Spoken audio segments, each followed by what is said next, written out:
welcome to Critical Hit, a Major Spoilers podcast. Thank you so much for downloading and checking us out this week. This week we're doing something a little different. We're taking a little bit of a break in our regular action, or maybe we've already concluded the other action. We don't know, because who knows when this episode will arrive. Yeah, it could be weeks. Hello, future people. So we're going to try something else new this week, a different kind of game, a fun game, I'm hoping. Brian, what do you have for us tonight? I am running InSpectres by Jared Sorensen. It is a largely narrative improvisational game where everyone plays members of a paranormal investigation group. It is pretty much highly inspired by Ghostbusters, including inspired by the West End Games Ghostbusters RPG, but does its own take on things. As I mentioned, it is largely improvisational as a way to address an issue that the author felt there is with mystery RPGs, and that can be a bit of a player investment issue if they fail to pick up clues or follow the proper plot threads that are laid down. I'm sure that that's nothing that anyone here has experienced in any way. But not me. If you've listened to our Call of Cthulhu, I'm crying now. That was a great game, even if we are idiots. But I figured we would give this a go as a way that's to. Our new Critical Hit slogan, actually. It's a great game, even if we are idiots. I thought you were going to say it's I'm crying now. I mean, also true. So basically, first thing we need to do, we need everyone to build their investigators. In this game, it is a fairly simple process, at least. Basically, it's pretty simple in which way. Your normal run-of-the-mill guys have 9 points to distribute amongst 4 stats. The stats are athletics, academics, technology, and contacts. Athletics being your largely physical traits, academics your knowledge, contacts your social, and technology is basically anything having to do with manipulating items or devices. Even simple machinery seems to fall under technology, given the examples in this game. Can you have a 0 in a given skill? Not the normal folk. There is the option for one person in each gaming group to be a weird agent, someone with some sort of supernatural or otherwise preternatural ability. They have a bit more freedom and a lot more dice to distribute, but they can also decide to leave a trait at 0 if they wish. But there can only be one such weird agent in a group, and their roles will not build franchise dice for the company, as they are as much a liability as an asset, pretty much. Yeah, and you can only have a maximum of 4 in any category.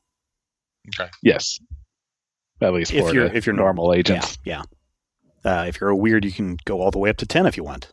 Yeah, I know I initially called dibs on weird, but having looked over the mechanics a lot more, I'm not sure that I'm wild about them. So I will put that back on the table for anyone else who actually wants to play weird. Fair enough. Is there anyone who feels pretty confident on who they want to be in this game? I think I have my character kind of figured out. All right, what are you thinking? So how do you want us to do this, Brian? How do you want us to introduce our character? Should we do it in character, or should we pitch the idea, or which way do you want to do it? So you can pitch it here at this time. Okay, so I'm going to pitch an academic by the name of Jack Magnum. Jack used to work at the local university, and he taught in the business department. He taught paranormal small business administration with a side emphasis or a side area on big data management. And he got really tired of how slow university bureaucracies move. And what he really wanted to do is go out, work for an up-and-coming company to bust some ghosts and make some money. So that's Nice. That's kind of a pitch for him. As far as what he looks like, I would say he's got a thin build, but he's athletic. He doesn't work out very often, average height, sandy blonde hair, dark eyes, which are almost black. He wears glasses and a baseball cap. The baseball cap has tinfoil lining in it because, you got to keep those signals away from your brain. Right. And it's real tin because aluminum actually amplifies the mind control, right? And for talents, I went with paranormal big data, background academics. And so for my 9 dice, I split them 3 in academics and 2 in all the other categories. Fair enough. So that is Jack Magnum. Excellent. I love that name. Anyone else have a character ready? I've got one. All right. What do you got, Dr. Will? So my character's name is Spaniel Delac. Spaniel, prior to joining InSpectres, Spaniel was a color analyst. That is, he would tell people their seasonal color and recommend color palettes for them. His special talent is improvisational spiritualism. Spaniel is able to understand what a person needs to hear and what a person needs to understand about the world and the way the cosmos works and explain that to them generally. Spaniel's talent, or I guess my attributes are, I've got 3 dice in academics, 1 die in athletics, 1 die in technology, and 4 dice in contact. Min-maxing it up. That's pretty neat. You got to do what you got to do, right? Yeah. All right. Anyone else have thoughts on characters? Yeah, I got something. All right. I think I'll be playing Hot Mike Borboya. He goes by Hot Mike because when he first showed up here, they started calling him Mexican Mike, and he got really mad. So now they just call him Hot Mike, either because of his temper or because he's actually hot. He is hanging by a tenuous thread on the gig economy. So he works for Uber, Lyft, obviously Uber Eats, Postmates, DoorDash, anybody who's willing to exploit him online, kind of stuff. So he kind of drives around all over town delivering things and, kind of driving people around. Think he's gonna end up with a 4 in athletics, 2s in technology and contacts, and 1 in academics. That's the correct amount, right? Yeah, 4, 2, 2, and yep. 1. All right. Excellent. That sounds neat. Matthew, Sam, either of you got a concept? I got a something. All right. Norville Cobb. He's 67, but he's 67 in a Pierce Brosnan, David Hasselhoff kind of way, in that he doesn't seem like he's 67, but very, very well knowledgeable, not necessarily educated in electronics or any type of technological stuff, but somehow seems to figure it out and has a natural aptitude for it. Tall and kind of paunchy and very, very balding, and has kind of the attitude of, I've seen everything, nothing shocks me until something does, at which point it's a huge overreaction, which is fine. He'd be like the IT guy that you have at any given television station, that chief engineer who just sort of sits in his chair and sighs and wanders around and fixes something with a wrench and some cheese, and you never understand how. Sweet. Yeah. So I'm thinking 4 for technology and probably athletics 2. I don't know, maybe contact 1, academics 2, something like that. Hard to say. I guess it just depends on if you want to be more socially capable or intellectually.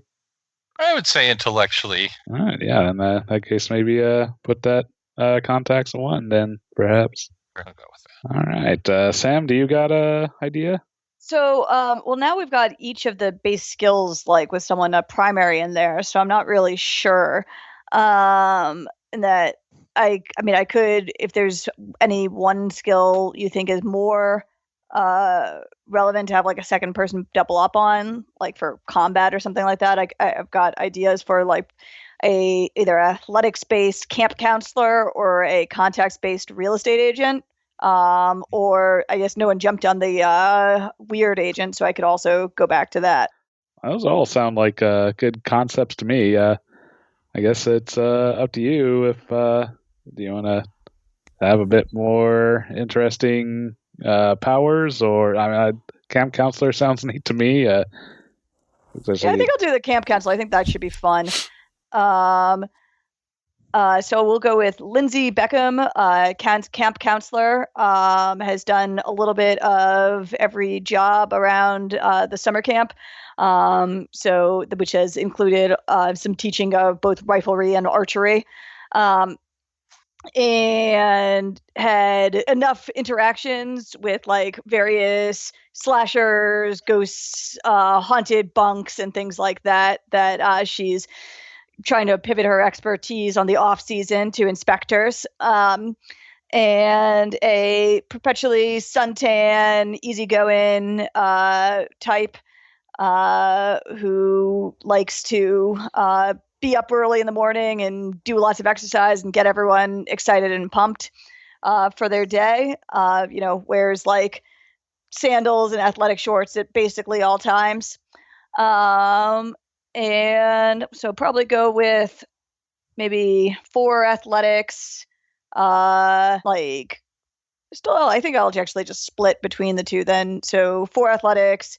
I've only got 9 points. So 3 athletics, 3 contacts, and then 1 academics, 2 technology. All right. So sounds like we got everyone here who's ready to be some kind of crazy supernatural agent investigator person. So now I guess we need to talk about what kind of organization you all have here. InSpectres gives you pretty wide range on how to start. You can be basically a new startup or part of a franchise of a larger corporate organization. Stephen had kind of mentioned about his character breaking out on his own to start his own little business. Is that well, it wasn't necessarily to start his own business, but to work for an up and coming company. Okay. Work for an up and coming company. So y'all, does that sound good? Being part of a up and coming company here?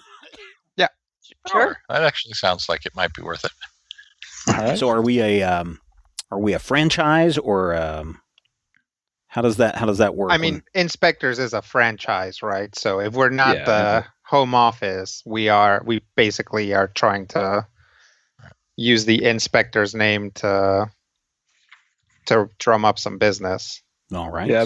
Basically the rules as written. It is part of an InSpectres branch if you're not the home office. So if you want to jump in that, be just using the brand name of the game as is, then you can. Where are we located at? Idaho.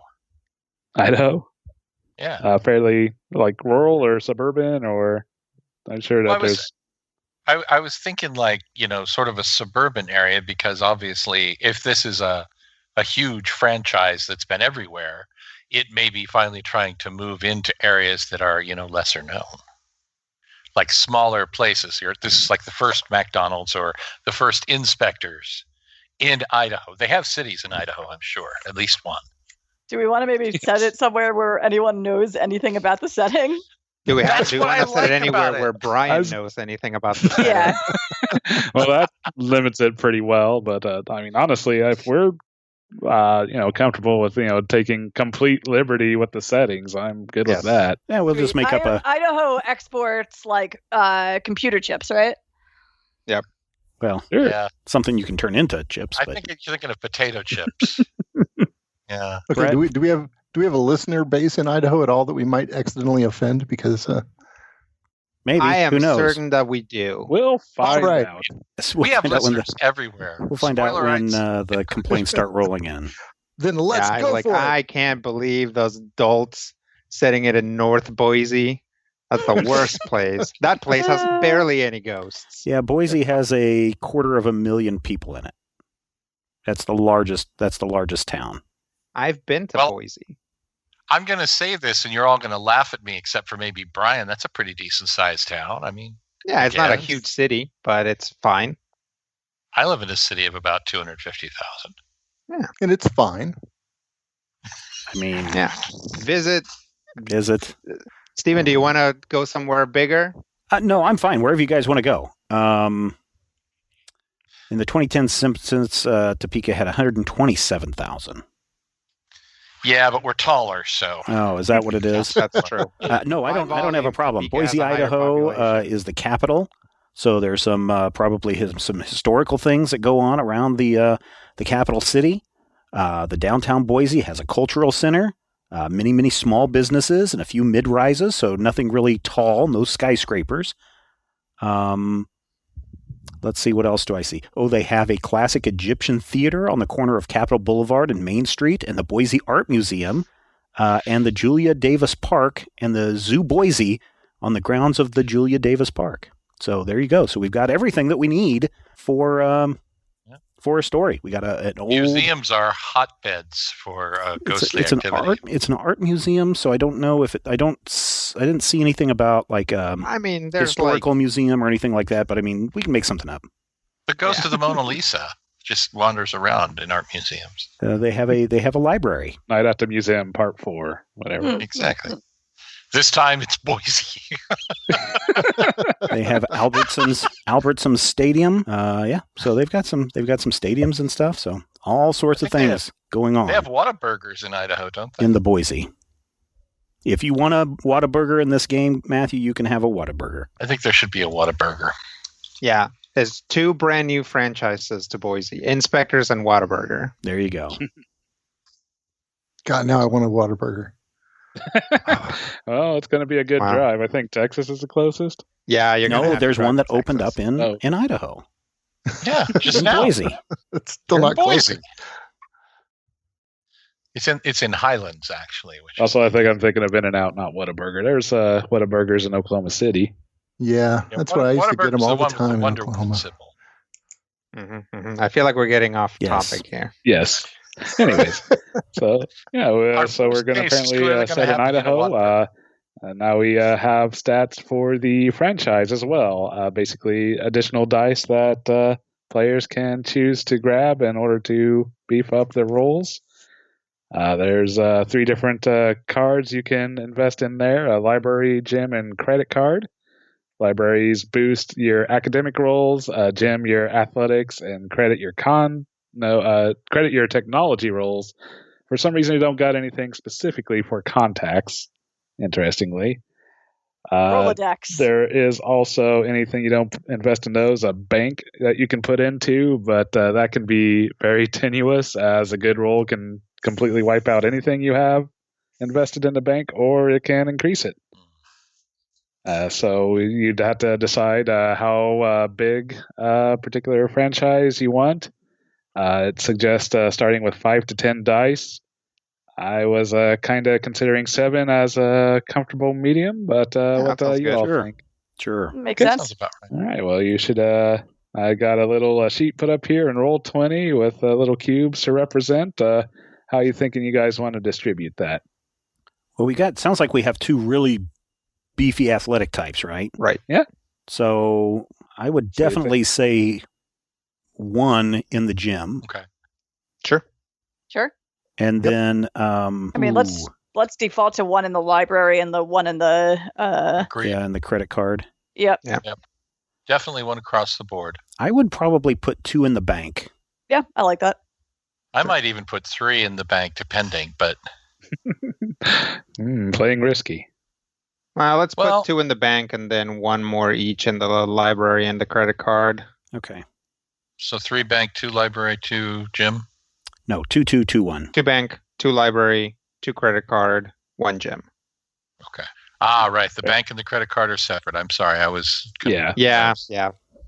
I was conflating them into 1. Okay. Yeah, I do that too. But so that's pretty much done there. Basically, all we would want to do now is come up with any more specifics of the franchise here. What kind of building or office do y'all have? Well, we can't say a skyscraper because those don't exist. How about like a nondescript building that's in like the warehouse district? Or like a strip mall. Yeah, a strip mall also works for me. I just want it to be like really mundane and lame. Yeah. It's something that used to be something else, and so you wouldn't necessarily yeah. People should also keep calling us thinking that we're like the thing that it used to be, like all the time. Like, so we should probably do a strip mall then, and maybe it used to be like a nail salon. Yeah, yes. Love it. People keep calling in, wanting to talk to Jennifer, and it's like, well, Jennifer, she doesn't work here anymore. It's like, oh, was there someone else that can give me a mani-pedi? It's like, no. I don't think so, but why don't you come on down anyway and what we could do. That's beautiful. I love it. InSpectres, in the place where Jennifer's used to be, across the road from the Whataburger. Excellent. Any particular assets, technology, or other devices you guys would be interested in having? One of those like little pedicure things that just got left behind. One of those really great massage chairs with the little heated bowl at the bottom. Yeah. Yeah, we definitely need that. I guess I would be interested in having some like slightly out there technology, like some sort of sensor or something. Like a PKU meter. Yeah. That'd probably be more for a technician to figure out exactly what was going on. But yeah, something like just like one or two things that are like, here's my little plot device beeper is beeping at me. Right. We definitely need an EVP like device that can record and listen for spirit voices as we go around. We have to have like the listening thing. I have like a bunch of basically athletics equipment that I took from like the summer camp, like pads and like a in mediocre shape like bow and rifle. Nice. Oh yeah, that sounds like good ideas there. Sounds like we're gonna. I was going to say, sounds like we're going to be located in West Boise, the home of the Boise Town Square Mall, the largest in the state, as well as many restaurants, strip malls, and residential developments, ranging from new subdivisions to apartment complexes. So, as a part of this franchise creation, if anyone does come up with ideas for technology, that's supposed to prompt a roll for technology to see if you can acquire it.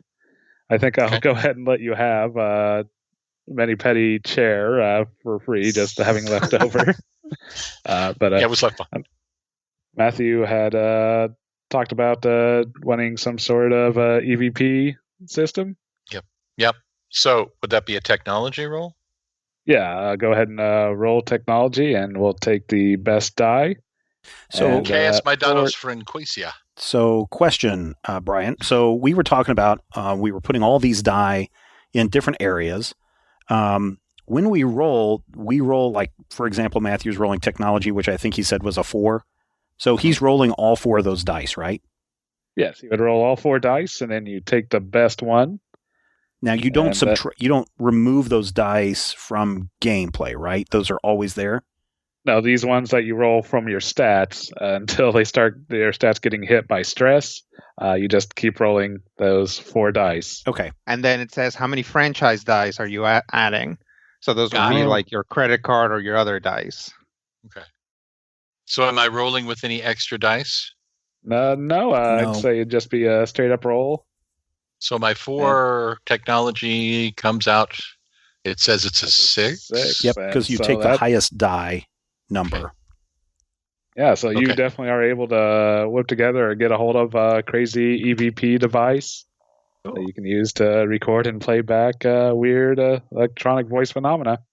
Can I have a PKE meter too, looking for ectoplasmic residue? I think Rodrigo kind of brought that up, so I think he should try to roll for that. Sure. What am I rolling? Technology. Apparently. Maybe someone left one in the back of your car. And I think I'm going to make that a difficulty 5. Okay.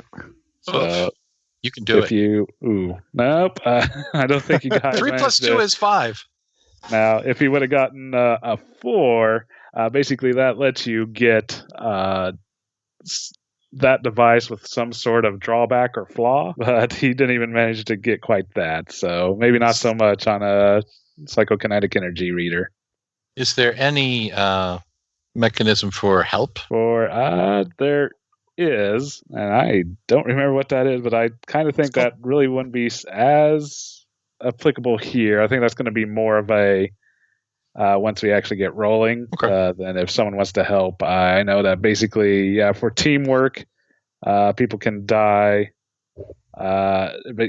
roll their dice and hand one of them over to who they're trying to help, and basically they have to take the downfall of whatever's left.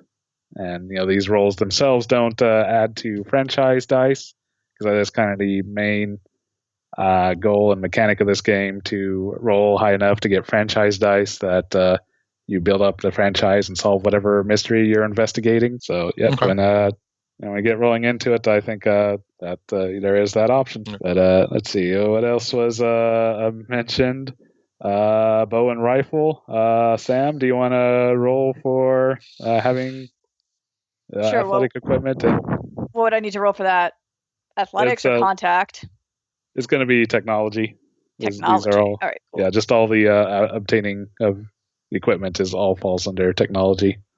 Okay, and so I just roll the 2 dice that I have then? Yep. 2 dice and take the best. 5. Okay, yeah, that's it's going to be pretty simple. The gym equipment was going to be pretty low. I was going to give it a 3 difficulty. So yeah, I think you can easily acquire some workout equipment, and I'll let you have a bow and arrow as well. Sweet. Okay, I want something. Okay. I want a scented wax warmer or some patchouli incense or something nice like that, and a little wind chime that tinkles when someone opens the door. Okay. Go ahead and try it. I think basically at this point I'd just be looking for a botch. Am I rolling for technology? Yeah, roll technology. All right.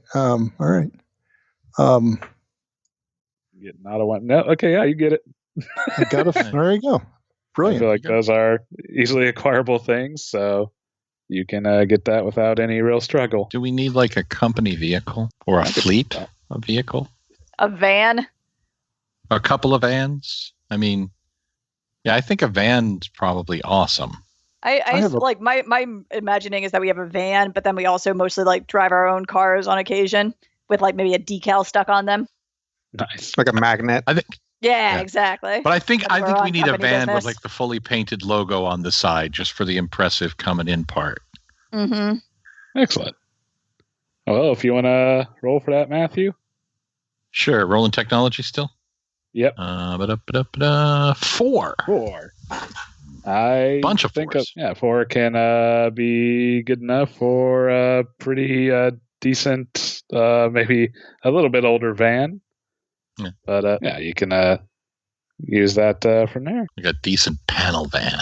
Yep, I think that sounds good. Yeah, it's 4 would be plenty for that. Not something too fancy, just a pretty, like you say, panel van. Go ahead and have the InSpectres logo, InSpectres Boise branch. Yeah. Custom license plate. Do we have a big map of the city somewhere on the wall? Yeah, in the probably. van? Yes, absolutely. Yeah, with like Various pins stuck in pins it where and like the strings. paranormal hotspots are. Yeah. Yeah. Oh, we definitely need that. So, do we think we all have a good idea of what we're dealing with here? I think so. Are we assuming that we have like the standard office, chairs and spaces and stuff, or do we need to specifically call that stuff out? I think you can pretty much assume that you have that. I'm keeping the cucumber water dispenser next to my desk. Okay. Ooh, that's a good idea. What if I think we need a workbench for, You can have a work area in the back. Yeah, like the development of we don't have a PKE meter, but that doesn't mean that we can't try and build one. Fair enough. Say, go ahead and roll. I think that I'll probably put that as a 5 for any decent tools, and if you roll a 4, then it's going to be a pretty hodgepodge, eclectic mix of random garbage, basically. How about a 6? 6. Okay, well, you got some pretty fancy tools, I think, and probably materials to, in theory, maybe put something together during the game. I don't want to be the guy with a bone, but I'm not giving up on that PKE meter. I'm going to make this work. I'm going to make it work. We're open for business and ready to believe you. So I think we're ready to roll into it. We're ready to believe you, Brian. If we forget anything in this part of the game and we say we're ready to go, will it burn us down the line? No, I think that this will be loose enough that we, if you have issues or questions, just let us know. Okay. I just wanted to make sure that it wasn't going to be one of those, oh, you should have asked in the previous phase of the game. Haha. Oh, do we start with any stress or cool? No, no one starts with any stress. Only weird agents could potentially start with cool. So, Yep. And I think everyone decided to be normies, so no stress or cool here as of yet. Okay, we open in middle of the night on an exterior shot of the Purple Moose, Mousse, a local hamburger shop and shake shop. Kind of a old 50s throwback. As we see at the bottom of the screen, it tells us that this is a dramatic reenactment of the events to follow. We see Mike Jones in the middle of the night sweeping up the floor after closing, as he's listening to some earbuds, and some binging draws his attention. As he starts making his way towards the back of the restaurant, we get a shot of the freezer doors of the restaurant as some badly CGI dents start forming. And the camera switches, showing full on as the badly CGI door flies past him, and he screams as the camera zooms in on him.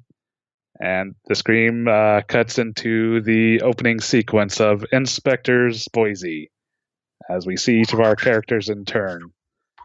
Hot Mike Borbola, what are you doing in this opening sequence? Probably delivering a pizza, and then looks at his phone, and like the InSpectres logo is badly superimposed on it, and looks like really like intensely into like the horizon. And your name splashes up on the screen, and it cuts over to Jack Magnum. Yeah, Jack, you start actually with a close-up of a hand putting a pin on a map, and then you cut away to the wide shot, the medium shot, and you see that the pins arranged on the board form a pentagram, and then you see Mike standing there with his Boise Hawks baseball cap on, and he just kind of turns to the camera and gives the thumbs up and winks. And again, Jack Magnum splashes on the screen, and we cut over to Lindsay Beckham. Lindsay is sitting in a lifeguard chair with sunscreen over her nose, and she blows a whistle and dives into the pool and grabs away a kid from a weird little water demon that's trying to dunk him under the water.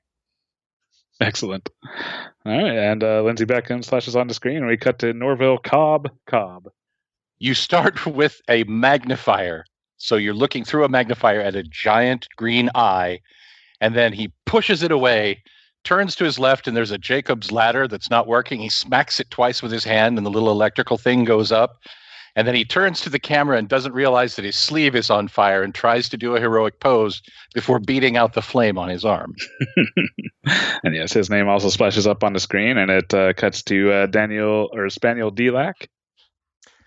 You see Spaniel in a 3/4 profile, his one dark brown, deep, welcoming, soulful eye staring directly into the camera. He gives a gentle, pleasing nod, and then abruptly turns his other profile, and you see the steely gray eye, and he stares deep into your soul. And after his name splashes up on the screen, it cuts to a group shot of everyone standing, either in a Superman pose or arms crossed, as InSpectres Boise appears on the screen. Then dissolves into their office as everyone's sitting around their newest client. They see the subtitles revealing the owner of the Purple Moose. His name, Jonathan Helsher, as he explains the situation. He seems to be a fairly well-dressed guy. Got a decent suit, nothing too fancy. He basically reveals, Mike Jones, my chef, he says that he was attacked by something. I don't know what it was. It basically just took the freezer door right off the hinges and threw it across the room. Thankfully, he doesn't seem to be hurt. We just found him the next morning, passed out and just in the middle of a pile of refuse. He says it's some creature, so there didn't seem to be any signs of explosion from within the freezer, as far as I can tell, or as far as the investigators and insurance can tell. So I'm coming to you guys to try to see if you can figure out what it is and make sure it doesn't happen again, I guess. So Jack's busy scratching on his pad, taking notes. And what time was this? It had been 11 o'clock. 11 as far as we o'clock. can tell. It's a little strange because most Spectre activity would happen an hour or two later at least, according to recent data that we have. So interesting. And you say he didn't see anything? He's seemed to be pretty frazzled. Really had a hard time trying to pull together any sort of coherent thought of the whole situation. He, like I said, can't really say for sure when it happened. We don't really have any surveillance or anything at the shop. You just know that he was basically passed out all night, and we found him in the morning, and he would seem to be very shooken up by the whole situation. Do you think it's possible we might be able to talk with him at some point? You can try. I mean, I pretty much gave him the week off to rest up. I can give you his address and number. Sure. And when you say refuse, what kind of refuse are we talking about? Just like destroyed food stuff, like pretty much wiped out my entire kitchen. We're having to restock pretty hard. It's not good. And any signs that the food was chewed on? I really don't know. It was all just pretty much destroyed and not really salvageable. Have you already cleaned it up, or can we examine this refuse? It's still mostly there. I was afraid. Fantastic. You guys. Yeah, we'll come down and take a look around if that's okay with you. Yep. Authorities and insurance has already looked in, taken all the pictures and everything they need. So, I'm again working on trying to get things stocked back up. And if you guys, please look into it so we can clean it up and maybe try to get going again next week. Sure. I reach behind me and I pull out a little form. This is one of our standard contracts. I'm sure you're familiar with our services. We are nationwide, coast to coast, protecting you from ghosts, spooks, and specters. I've seen the show. Sure. You see our rates are fairly... He kind of eyes the camera and... he fills that out. That's probably edited out. Yeah, good. Exciting paperwork. Yeah, can't wait to go check this out. We shake his hand. We will be down shortly. All right. So, is he getting ready to leave? Yeah, he probably starts walking out. As he goes, I come up behind him and I put my hand firmly on his shoulder and I say, Jonathan, one moment, please. I have a sense. I have a sense that you're not telling us something, that something is troubling you. You seem anxious. You seem to know some other element you haven't told us. So just kind of frazzled by the whole thing.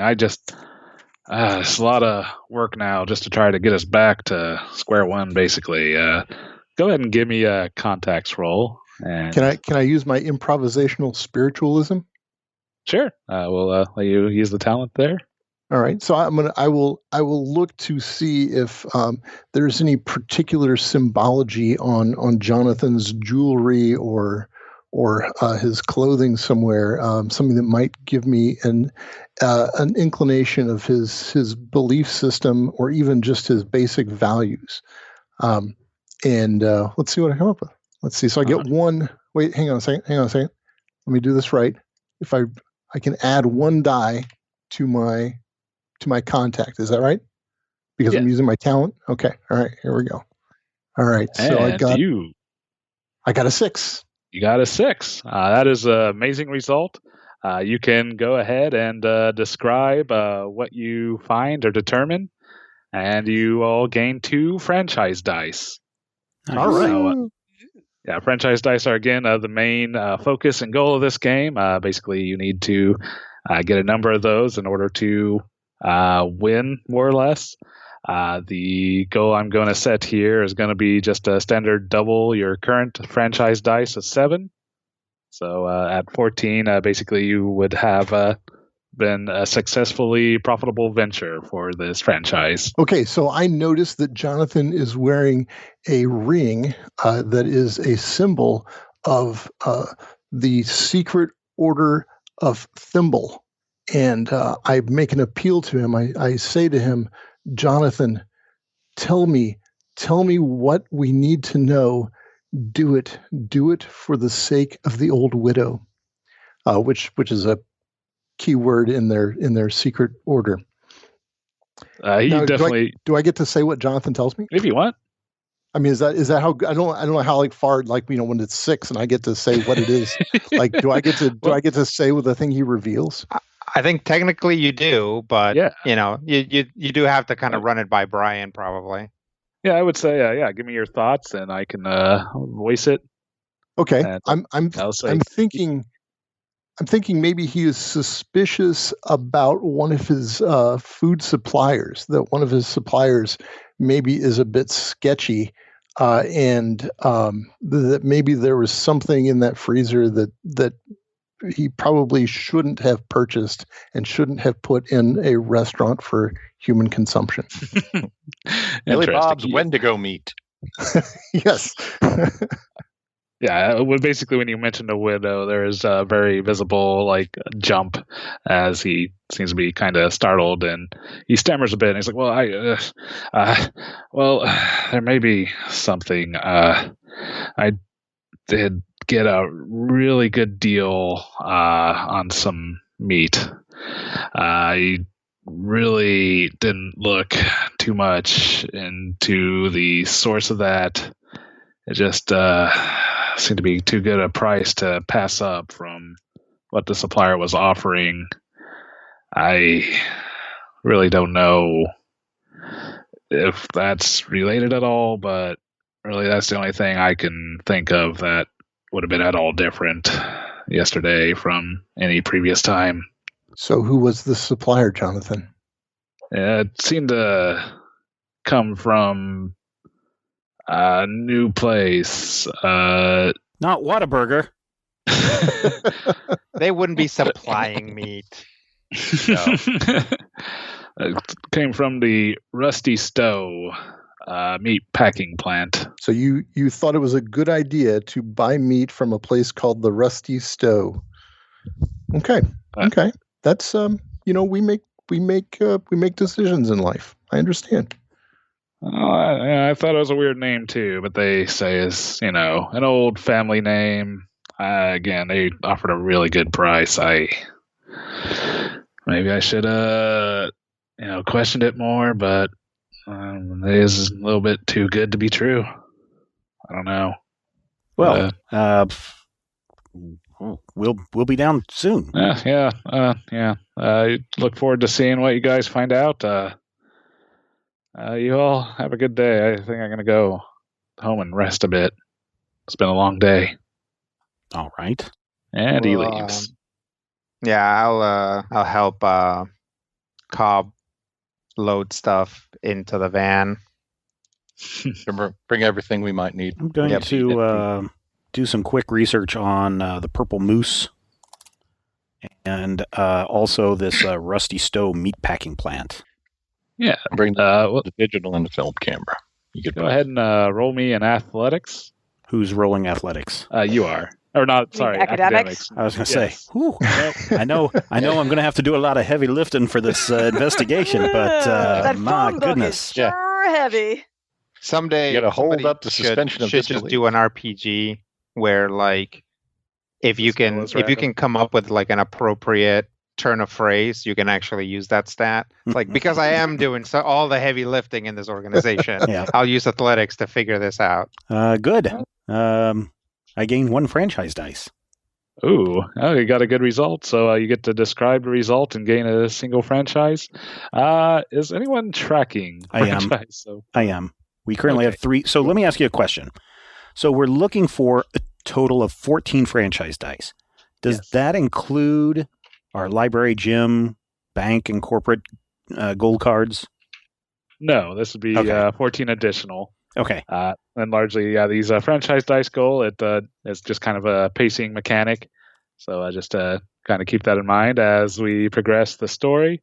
Again, there is penalties if you don't quite reach that. It's it largely is dependent upon later term play, but you also need franchise dice to heal any stress that may be acquired over the course of the investigation, which is this system's general mechanic for any sort of damage or mental anguish or anything that may hinder or limit your character's capabilities. Okay.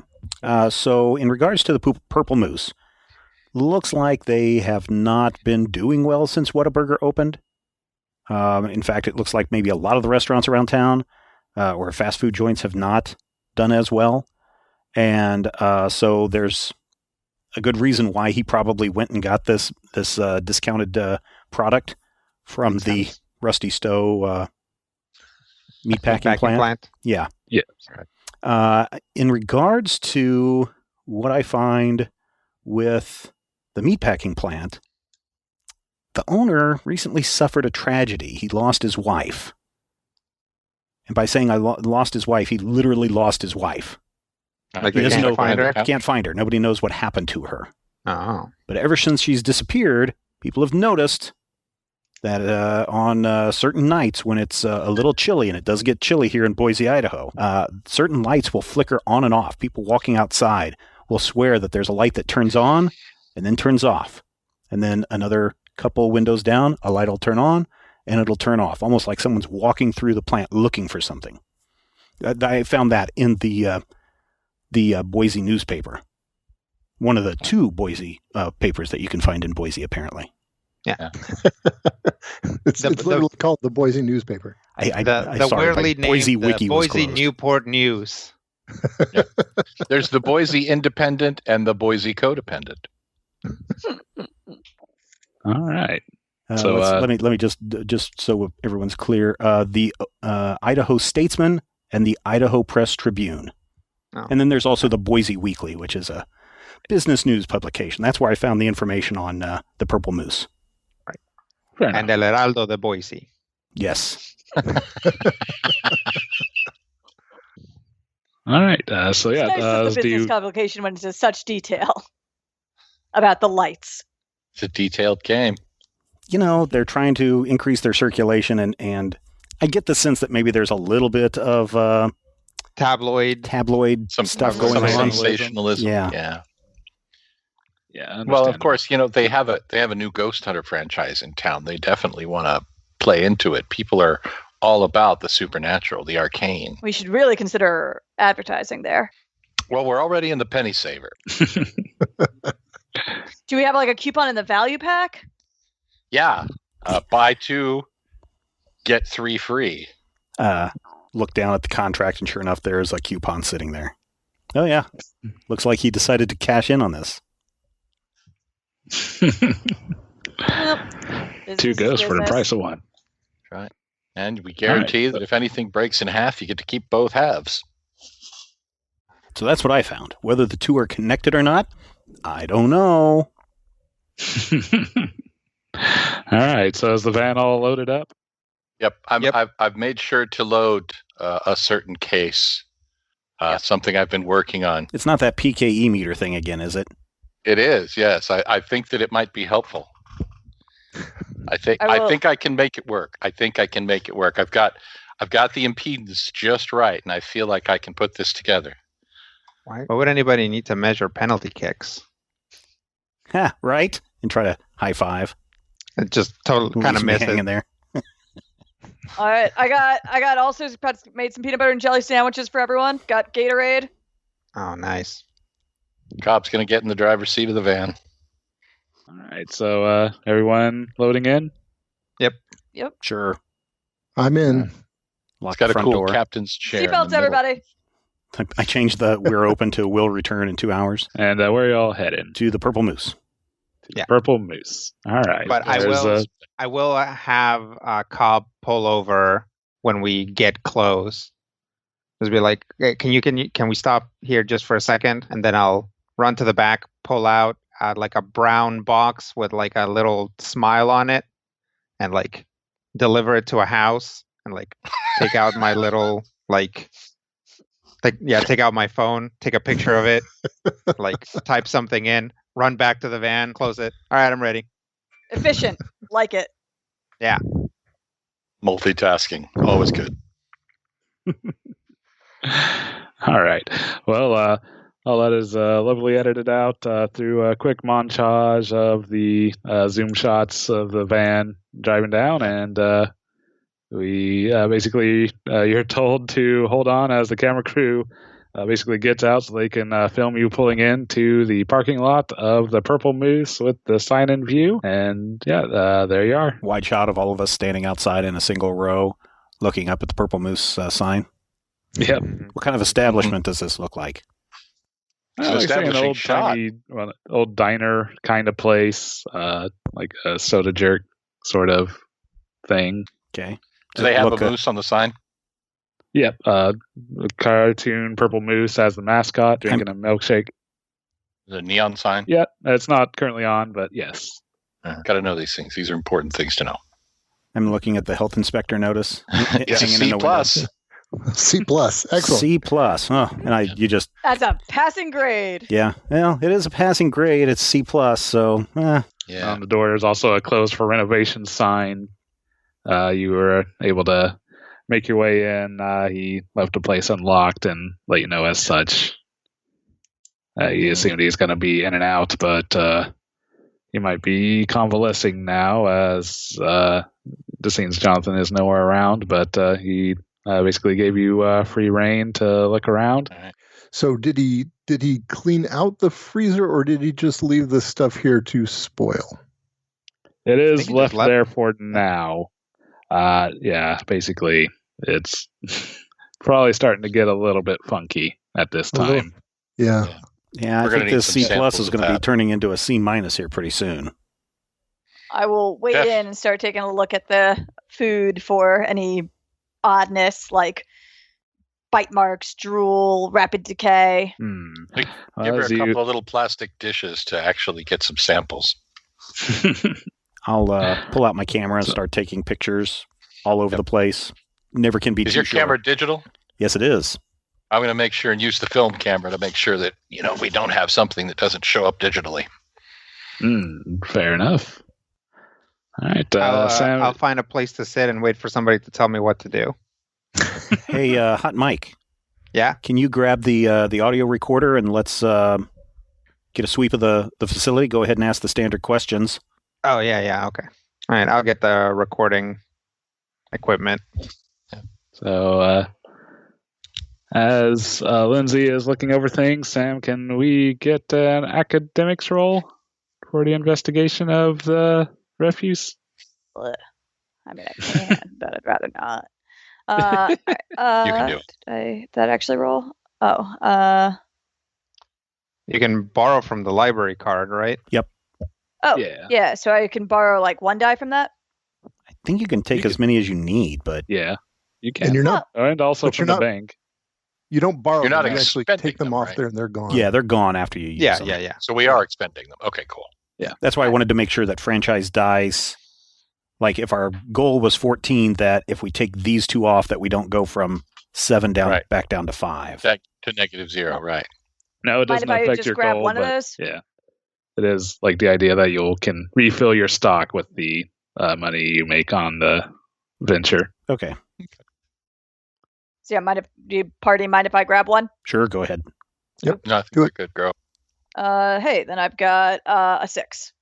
A 6. Oh, that is a solid hit. That's 2 more franchise dice in this investigation, and you get to describe what you find. Cool. So yeah, there's like I was thinking that like it's basically, it looks like there was a combustion from inside the refrigerator, that like these all like the vegetables and the produce and like the normal, pepperoni and other things that are there are like splattered with some kind of extra like ichor of some sort that also smells quite bad, and like almost like a little bit like singed, as something burst out from there and scattered this all across the restaurant. I'm taking some pictures. She's holding up something, and I snap her holding up some gross bit of thing. So what did you find? I mean, it looks like, I'm not an expert on this, but given what he said about the weird meat, I think we had some kind of like budding incident. Something grew in there, got too big for its place, and burst out. I start taking pictures of the floor. Do I see? I know that a lot of people have been through here already, but do I see any kind of tracks or anything? Roll me academics as well. All See right. if you find anything. I will roll the academics. 6. 6. Okay, wow. Okay, this might be a short game. So another 2 franchise dice, and you get to describe the result. All right. Let me add the 2 franchise dice in really quick. So we are up to 7 already. Yeah, sounds right. Yep. Yeah, already halfway there. Yep. I'm just kind of kicking over some of the leafy vegetables that are on the ground. It looks like people, the police, the insurance people, the ambulance, the medical people have been through here. Everything's been stomped on and trampled, so I really don't expect to get any kind of clue. But I flip something over and I see something shiny on the floor. And I take a couple pictures and I reach into my pocket and I pull out a handkerchief and I reach down and I pick it up. And it looks like a weird fingernail. And I turn and look at the camera and I go, oh, this place is definitely getting a D+. Nice. Excellent. Well, Hey, Spaniel. Yeah. You're kind of our expert on animals and stuff. Yes. Here, what do you make of this? This. Look, right there. See this little fleck of green? Yeah. That's nail polish. So Ah! Yeah. The is right. So is this human nail or is this something else? Are ghosts and specters and ghoulies now painting their nails in their free time? I wouldn't want to know. Huh. Well, is Hot Mike doing that EVP? he is. Yeah, Hot Mike's walking around the restaurant with a microphone, and like some recording equipment. But every once in a while he'll get an idea and he'll just bring the microphone over and be like, Hot Mike spitting tracks on the mic, y'all. Gonna run blam blam from my bike, y'all. Can I do a teamwork with Hot Mike's EVP and call him over, and maybe I'll ask some questions and maybe his EVP will. I don't know how we handle this gameplay. Does that make some sense? I think it could. I think it's going to be a technology role to determine if the operation and determining if you actually get anything of substance on this. Could I make a contact roll to teamwork his technology roll? Yeah, he wants to connect with any spirits that are there, right? I think I don't know if this is necessarily a team workable situation in that case, because it kind of sounds like you're doing. Yeah, whatever it is, we'll get if we get something, it'll get recorded, and I can relay it to you or whatever. Yeah, or we can listen to it afterwards. All right. So I think in that case, yeah, you'd have to do Hot Mike to do a technology roll and see what success he has, if any, here. Does Brad or does Spaniel get to ask the question and then the technology roll? If I succeed, if we get to make something up, Brad can ask the questions and I'll make something up. Okay. Yeah, I think if Brad's asking the questions, like Ghost Carry, I don't know. Not provoke a response to not necessarily get information, I think I would allow him to roll contacts to teamwork this up. All right. Well, so Magnum, do you remember the name of the missing wife? The missing wife at the meatpacking plant? Yeah. Yeah, Julia. Julia.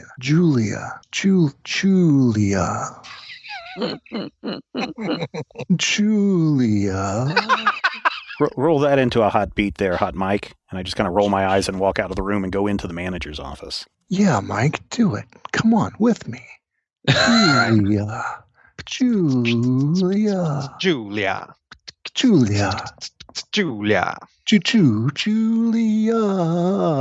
I'm rolling. Right. Okay. Yeah, go for it. Nice. I got a 6. Okay. So, well, here's the thing. If you're going to do teamwork, are you handing that 6 over to Hot Mike? I guess you still get a 5. So you don't really suffer. Your worst roll is a 4. If I hand that over to him, we don't get the franchise points for it, but we don't get the franchise points for it anyway. Is that correct? Because if it was a teamwork thing, right? That's correct. Because you're doing basically you're handing him over the opportunity to get double franchise dice and describe the outcome here, and basically with no real negative repercussions on your part. I will hand him the 6. Okay. There you go, Mike. Have a 6. All right. So then I just roll my technology, and it's like I also rolled a 6. Yes. So kind of don't really need to roll. But I guess you can if you want. Well, I got another 6. You got a 6. So, yeah, I mean, you still only go with the best, so you net 2 franchise dice and get to describe the result. Okay. That's an amazing result. Yes. So I'm like, I'm getting something. What'd you get? It's like a voice. It's going like, woo, woo, woo, woo. Here, hang on. You listen to it. Oh. So I'll play it back, and it's like pretty clearly like just some sort of like weird staticky noise. And then when Mike like moves the microphone around, it does seem to be coming from the fridge. And then when he gets the microphone close to some of the meat, it's coming from the meat. Ooh. Talk to this meat. Julia? Yeah, basically, I'll let you go ahead and basically use your initial roll minus the 6 since you passed that over as a 5, which is still a strong result, and basically describe the outcome there. So maybe the meat almost perceptibly twitches. Some bad meat. All right. Let's be scientific about it. Call it a different name. Franklin. Yeah, nothing. It's not doing anything. Well, I was worried that maybe it just liked your voice. Yeah, it doesn't respond to Franklin, though. Oh, okay. I'm going to get a picture and see if there's any Curlian aura around the meat or the refrigerator. I think that'd fall under. Well, are you using any particular device for this, or what are you? Yeah, I'm using my Kodachrome instant camera, which is really good at catching, the electronic, the coronal discharges, if you will, that indicate the presence of spiritual ectoplasm. Pictures of auras, not just detecting. Okay, yeah, makes sense. Yeah, go ahead and roll the tech. Okay. 4. All right. So I'd say the 4 is result, fair result. Describe a mostly positive result to your action, but you must also include a negative or humorous effect. Okay. So the picture comes out, you shake it dry, you look at it, and as it develops, you definitely see that the lens cap was still on. But there is still some sort of strange discoloration, as though there is some sort of electromagnetic or Kirlian or perhaps electroplasmic, if you will, disruption, something in the actual chemical makeup of the little, instant photograph as you look at it. There's definitely some sort of aura there. But yeah, I did forget to take off the lens cap. So that's a problem. Happens to the best of us. Yeah, you can definitely see that there. It's like a star-shaped red discoloration. So I think it's time to go on to the meat factory. Well, wait, I'm in the manager's office flipping through receipts, looking for some pattern, and I'm looking for any receipts from the meat packing plant. Give me an academics. All right, let us roll an academics. Oh, a 2. Oh, a 2. Interesting. Fail. Okay. So with a 2, what that means is that it's a bad outcome. The GM decides your fate, and you may suggest something suitably negative, or you may suggest something. Oh, I've got one. Oh, but I don't know if it's just for Steven to suggest. I don't think. I think it's the. Oh, it says you. So it's that's like So it's either you. It's like Brian gets to decide what it is. You get to suggest something. No, okay. Something negative. Sure. Go ahead, Rodrigo. What's the negative? It's always better when the other people get a pick. Sure. It's still in here. Oh, nice. Yeah, I say that's a pretty good one. You're basically shuffling through paperwork and receipts, and you hear a creak as the door kind of opens behind you, and the cameraman is probably filming you and getting a good shot of something showing up behind the door. Kind of gives a start, alerting you that something's coming your way. Huh? What? Turn around. And InSpectres, Boise. We'll be right back. Excellent. All right, that wraps it up for this week's episode. Thank you so much for checking us out. I hope you enjoyed this first part. We're going to see what happens to our Inspector agents on next week's episode of InSpectres, Boise, right here on Critical Hit. This podcast is copyright 2020 by Major Spoilers Entertainment, LLC.